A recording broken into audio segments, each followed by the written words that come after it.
What are you doing now? We'll say God is good. All the time. And all the time. God is good. I brought me a thermos and a cup today. Jason walked over and said, "Did you bring sissy coffee today?" I said, "No, espresso." Mike gave me some espresso last week. He said, "This is good coffee. You might ought to try it." I've been going through it like hot grease to a styrofoam cup, brother. All right.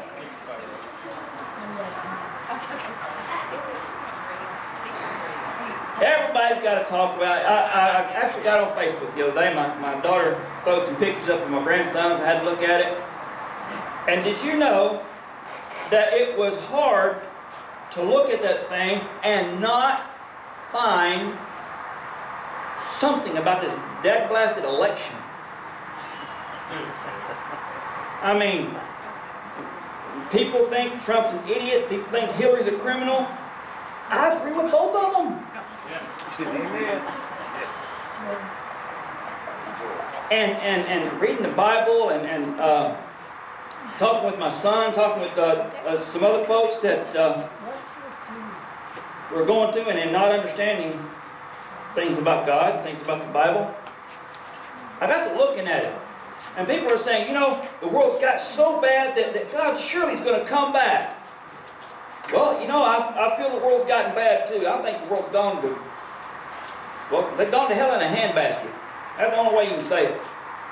And rolling down fast. But the world's no different than it was in Old Testament times. They're doing the same junk.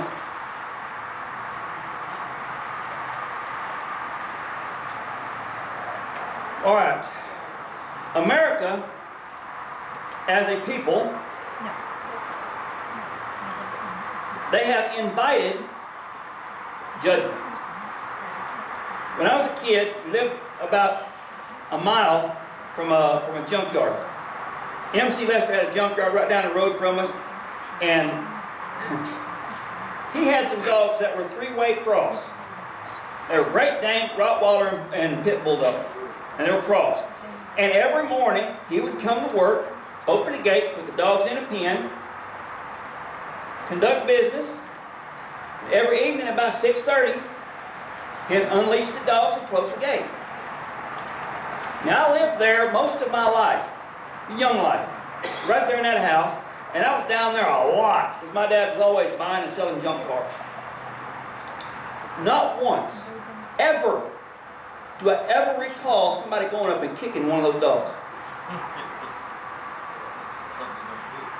As a matter of fact, if you'd have said to MC, you know, I think I'm going to go in and kick one of them dogs, MC would have said, well, let me open the gate for you, come on. You just didn't do it. Because instantly the dog would retaliate, and not in a nice way. He would not say, would you please stop that? I'm going to tell somebody. No, the dog would take your limbs off. And then say, oh, don't do that again. Today, what have we done? We have constantly gone further and further from God's laws. Just like Israel did. And further and further and further. And then we punch God in the face with all this other junk. So God says, fine. You want it, you got it. And He's going to start judging us. Unless, what did He say to Solomon? That if my people who are called by my name turn from their wicked ways and seek my face. If we turn. Now, I'm looking at not only our presidential guys, but our congressmen, a lot of the mayors, a lot of the city councilmen, a lot of these folks who said, I am a Christian, and then don't do Christian things. I think there was one of the original rules that said, don't lie. Right? I'm going to start reading some stuff. This is in Isaiah, by the way. Isaiah 5. Isaiah 5. Israel had gotten so far into the worship of Baal and Asherah that they They put up Asherah pole right in the temple of God. They've worshiped Baal right there in the city. And the Lord was getting his belly full. Isaiah 5, and I'm going to start at about 14.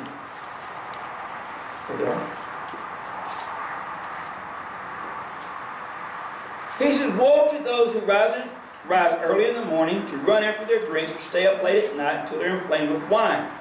They have harps and lyres at their banquets, pipes and timbrels and wine. But they have no regard for the deeds of the Lord. No respect for the works of his hands. Now, all this other stuff, did he say it's because of this?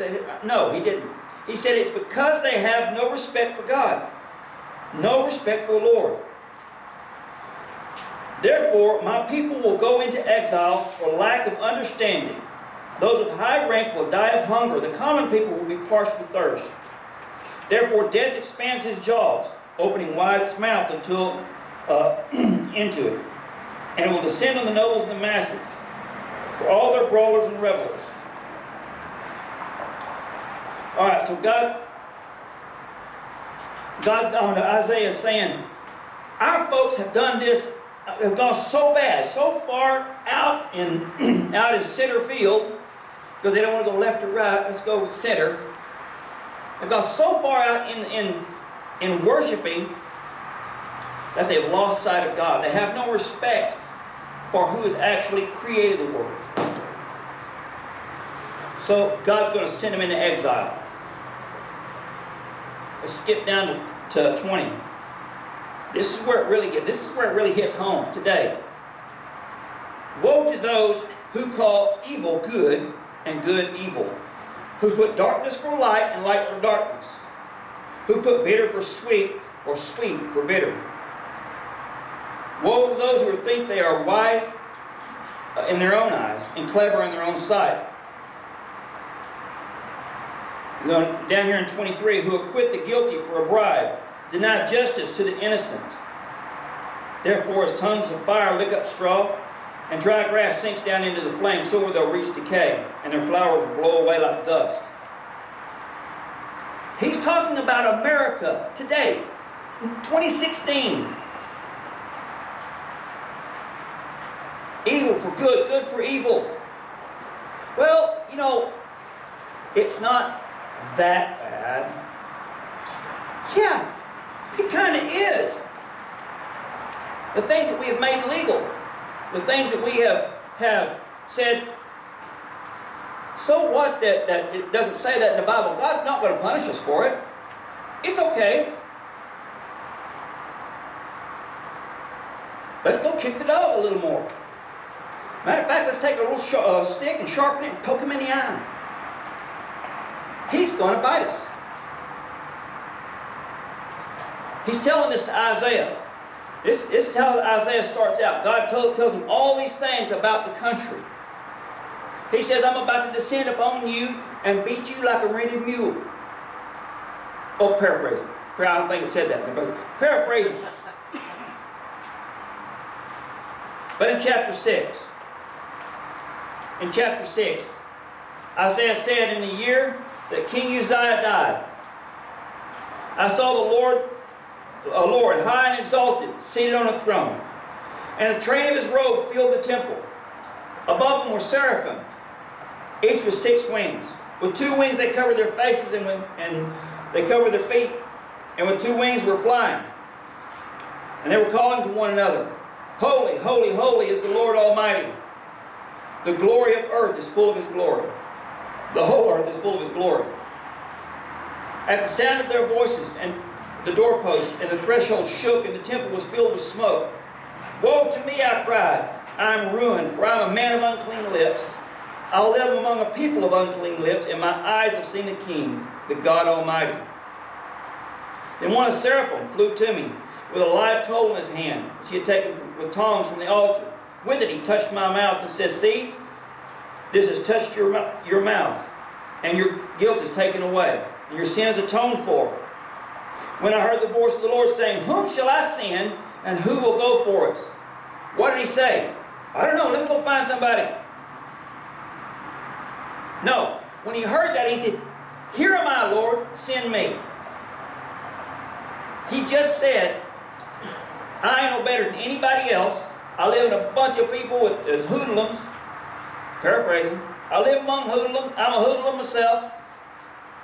And God says, I need somebody to go tell them what I'm saying, because they're about to get messed up. Here am I, Lord. Send me. I'll go.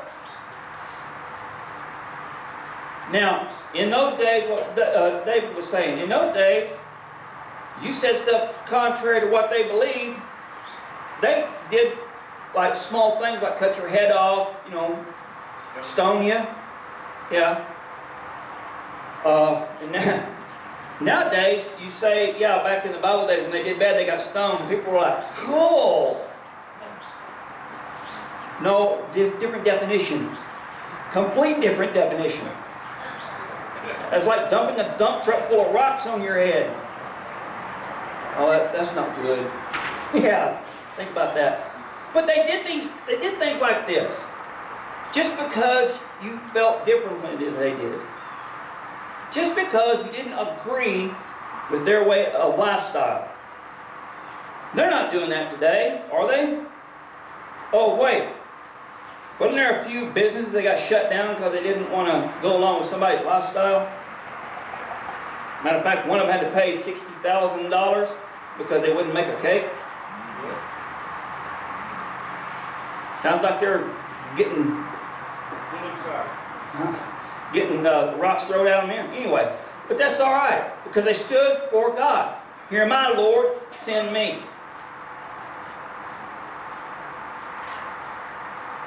Today, or through history, when the leadership got so bad that the common people were oppressed, the common people rose up and took it back.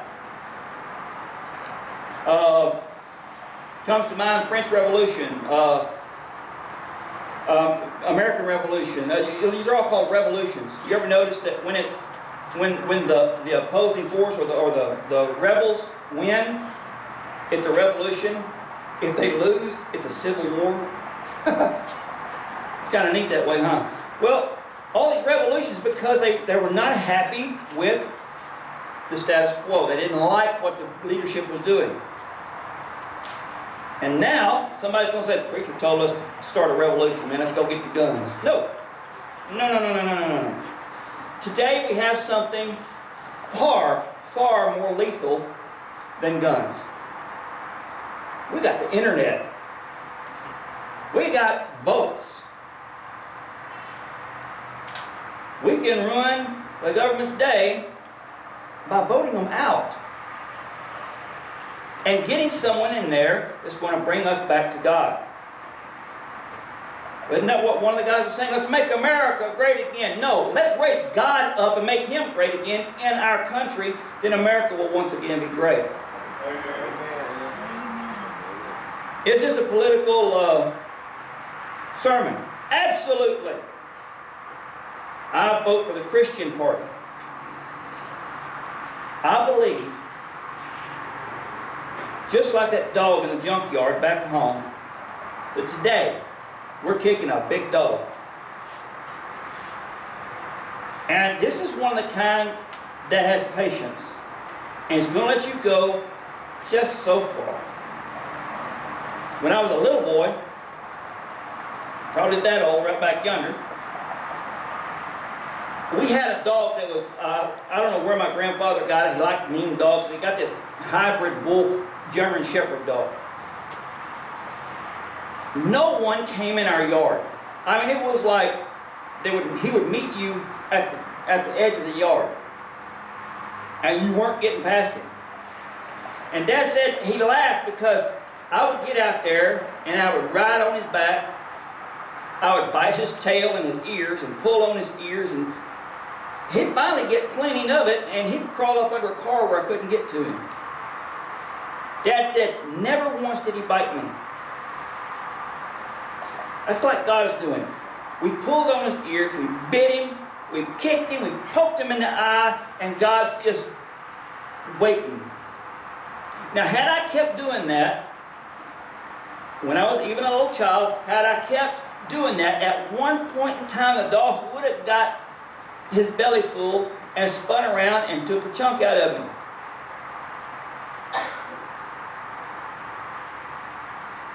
In James, he said, love is patient, love is kind, love is, all these things. God is patient. God is love. He is patient. He is kind. He is willing to let us go as far as we can go, hoping that we'll turn around to Him. The book of Daniel. Don't turn there, because you can't just take one little spot of Daniel, like I'm about to, and get the whole concept of what went on. But in the book of Daniel, there was a king, Nebuchadnezzar. When he died, his son, I think it's Belteshazzar, I cannot pronounce these names. Belteshazzar, that's what I'm going to call it. He took over. They were having this banquet, and they were having a good time, they were partying, had music, they were doing the Macarena and all that stuff. And they said, hey, I got an idea. You know that country we took over, Israel? Their temple had all these gold and silver goblets. Let's go get them. And they got them, and they poured them full of their wine, they were toasting to their gods. Suddenly, there was a hand, just a hand, and writing on the wall.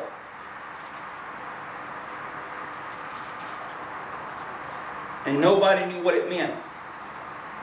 So they got Daniel, who was an old man by now. And they drug him in there and said, what does this say? I'll put this purple robe on you and give you half the kingdom, or make you second in charge. He said, I don't want any of your kingdom. Don't want to be in charge. But I'll tell you what it says.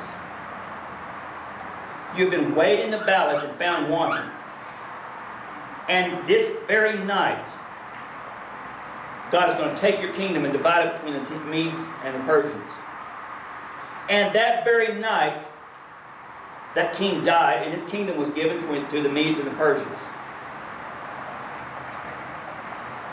God let us go so far. Daniel was around when Nebuchadnezzar took over Israel. He came in and just decimated Israel. But there were good people there. Listen to this. This is important. There were good people. I can name 4 of them right now. Shadrach, Meshach, Abednego, and Daniel. Good men. God-fearing men. And what happened? They were judged at the same time the wicked men were. These 4 guys were taken, made eunuchs, and taken to serve Nebuchadnezzar.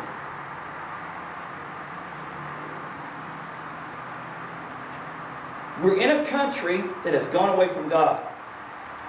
When God judges us, it's going to be like that Western. When they found their friend riding with a bunch of murderers, he said, you ride with an outlaw, you die with an outlaw. Sorry you crossed the line. If you think God's going to come in and say, okay, all the wicked people are going to get burned up and just the good people is going to stay. No!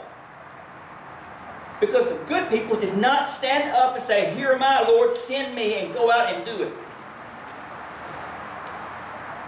Back in the day of Isaiah, when God said, you go tell my people this. I will protect you. They went and they told them what God said. And God protected them. Shadrach, Meshach, and Abednego. He was talking about that in the song. They said, no, I will not bow down. Nebuchadnezzar threw him in a furnace. God protected him. What did he say? It looks like there's 4 men in there, and the 4th looks like the Son of God. Oh, and how did you know that one? Seems like you already knew who God was. but they were protected. Today, God is telling us as Christians, get up, stand up, and speak up. Because if you don't, and you don't turn the country around, you are going to be judged. Because we can only kick him so much.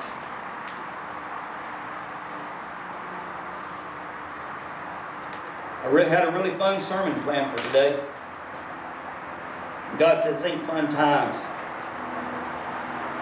These are the times when we have to stand up and say, choose today who you'll serve. As for me and my house, we serve the Lord. Choose wisely. I've said it many times, and I will keep on saying it. Hell's hot, it's half full. Where do you want to go?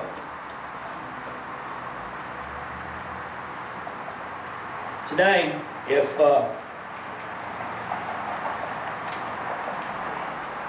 you're here today and God's talking to you, if you want to change your life, you want to become a Christian, you want to be one of the ones that stand up and say, "Here, my Lord, send me."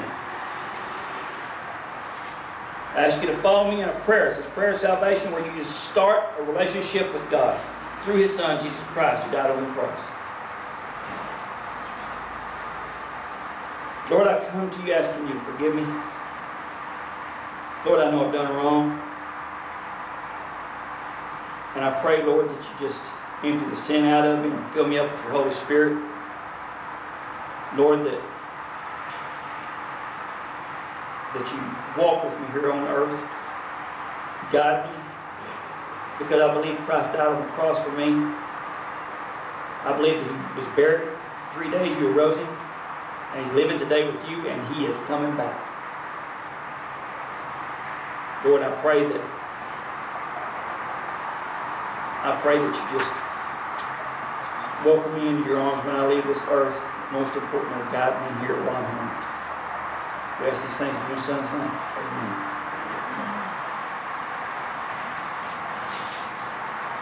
Folks, I've given you some things in the Bible. But I beg you, the things I would like to see you do. I would like you to read about Daniel and the way the world was back then. I'd like you to read about Isaiah, Jeremiah, about the way the world was and is today. If you really want to get into it, go into Kings and Chronicles and see what led them to this point. The world is a black and white world. I've been told this by my kids. Dad, your world is nothing but black and white. Yes. But there's gray areas. What's gray? Is it wrong? If it's wrong, it's wrong. If it's right, it's right. There's no gray area in there. I don't recall any gray in this Bible. There's black, there's white, and red.